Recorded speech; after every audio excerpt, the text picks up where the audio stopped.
Point మీద తీసేసుకొని వెంటనే నేను నామినేట్ చేయడం కరెక్ట్ కాదు. నేను నిన్ను చూస్తున్నా, నేనేమైనా తప్పుగా ఆలోచించానా అని చెప్పి. ఇంకెక్కడైనా ఎవరితోనైనా నువ్వు ఇలా బిహేవ్ చేస్తున్నావు అంటే ఇంత ఈ వర్డ్స్ ఇలా ఓకే బట్ ఈ 3 days నువ్వు నాతో తిరిగావు కదా, ఆఫ్టర్ దట్ ఫస్ట్ కాన్వర్సేషన్ నేను ఏ రోజు నీతో జోక్ వేయడానికైనా ఏమైనా వెరీ బ్యాడ్ జోక్ వేసానా?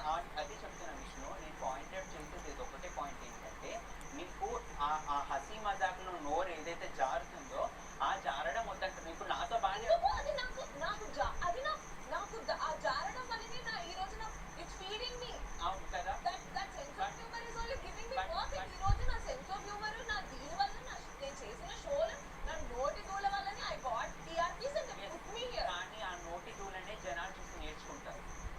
అది మనం ఎంటర్టైన్మెంట్ ఇవ్వడానికి వచ్చాను నేను ఈ ఇండస్ట్రీకి, నేను ఎడ్యుకేషన్ ఇవ్వడానికి రాలేదు.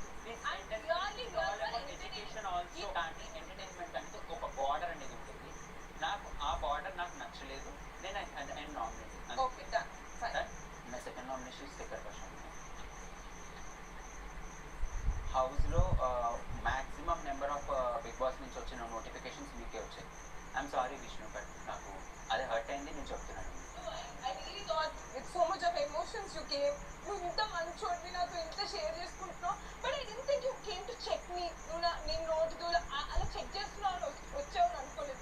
జెన్యూన్ గా and I believe you're very genuine guy, but I'm sorry you're not. You're testing me, that's not correct. So మన ఫుడ్ దగ్గర ఒకటి మీరు ట్రాష్ చేశారు ఫస్ట్, అండ్ సెకండ్ థింగ్ ఇంకోటి మన సంక్రాంతి ఆడినప్పుడు అదొకటి కూడా నాకు నచ్చలేదు. సో ఈ 3 థింగ్స్ మీద నేను మిమ్మల్ని. సో నేనేదో ఒక 1 minute అలా ఫోన్ చేసుకుంటానేమో, నువ్వు బాగా గట్టిగా ఫోన్ చేస్తే కుక్కలు కూడా వచ్చింది, నీకు గుర్తుందో లేదు? లక్కీలీ కుక్కలు నన్ను నడిచాయి కాబట్టి నేను 1 minute-లోనే రివర్స్ బ్యాక్. నాకు ఆ గిల్టీ ఫీలింగ్ ఉంది దట్ అరే నేను తప్పు చేశానని. అన్ని సార్లు వచ్చినా కూడా మీకు ఆ గిల్టీ ఫీలింగ్ ఎందుకు రాలేదు అంటే మీరు హౌస్లో అంత సీరియస్గా లేరా అని ఒక ఫీలింగ్ నాకు వచ్చింది కాబట్టి అది ఒక స్ట్రాంగ్ పాయింట్ అయ్యాను మిమ్మల్ని నామినేట్ చేయాలి. ఓకే, సో అదేంటా నువ్వు సీరియస్ అయినంత మాత్రం నేను సీరియస్ అవ్వాలి నువ్వు అనుకో. నేను ఏం ఫీల్ అవ్వాలో నేను చేసుకుంటే అవ్వమని నేను అడగలేదు. అదే అన్నావు నువ్వు. ఇప్పుడు నేను ఇంత గిల్టీ ఫీల్ అయిపోయినా నీ సైకాలజీ ప్రతి గిల్టీ ఫీల్ అయిపోతావు, పెద్ద సీరియస్గా తీసేసుకుంటాను. నేను తీసుకుంటాను, నా పాయింట్ నాకు ఉంటుంది. నేను నా బర్నింగ్